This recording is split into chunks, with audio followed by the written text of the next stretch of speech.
Have you ever noticed that when you step away from your normal life, certain thoughts just turn up? You're not sitting there trying to work things out, you're not analysing anything, and then a sentence forms in your head and you think, right, that's the thing.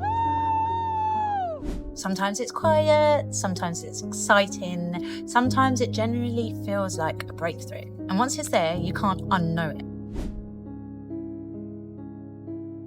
This is one of those experiences people struggle to describe without either underselling it or turning it into something it wasn't, because it doesn't arrive in one neat way. Sometimes the thought is subtle, it just lands and feels accurate. Other times there's energy to it. You feel it in your body, you sit up a little straighter, you suddenly want to act. And sometimes it really does feel like a breakthrough.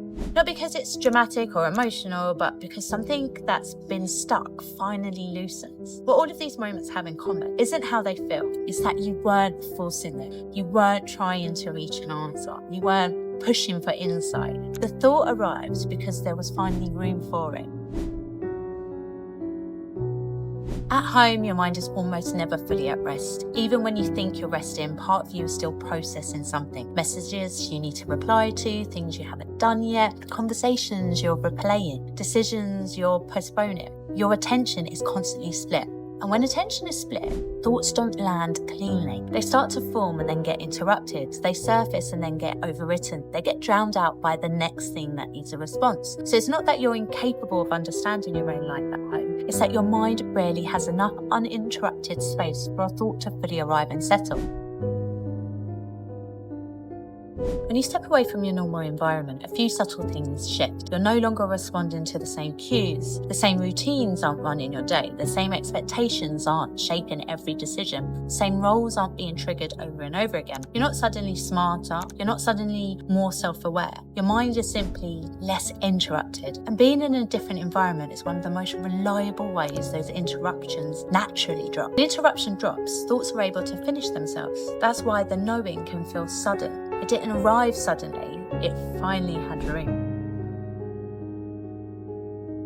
When the thought lands, it doesn't always feel the same. Sometimes it feels obvious, almost irritatingly so. You might think, how did I not see this before? Why have I been going round in circles and circles? Other times it feels energizing. You feel lighter, clearer, more decisive. You might feel relief, you might feel momentum. The common thread here isn't whether it feels calm or exciting. It's that the thought arrives fully formed, without effort.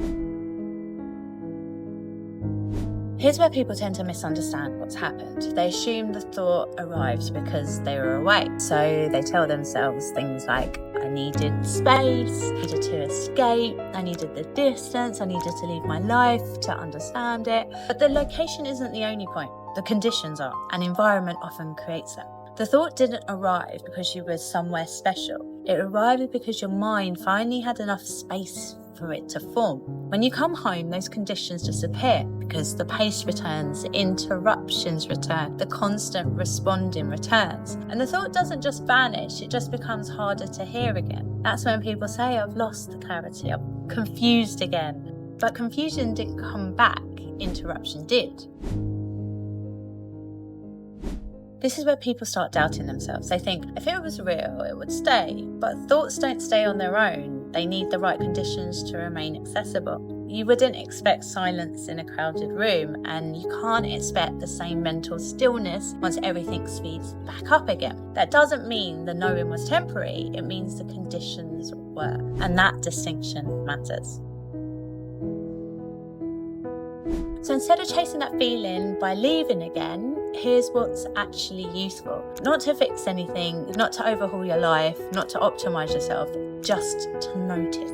Notice when during the day the thoughts land more easily. Notice where you are, and when your mind feels the least pulled in 10 directions. Notice what interrupts you the fastest when you're at home. These aren't tasks, these are simply information gathering. Because once you understand what gives your mind room, you can start protecting small pockets of that space, even without changing your life completely. And for many people, changing environment is the simplest way to give the mind that space. Things felt easier to understand when you stepped away. That doesn't mean your life at home is wrong. It means your mind responds well to space. And once you see that, you stop chasing answers and start paying attention to the conditions that let them surface. That's not dramatic, it's useful.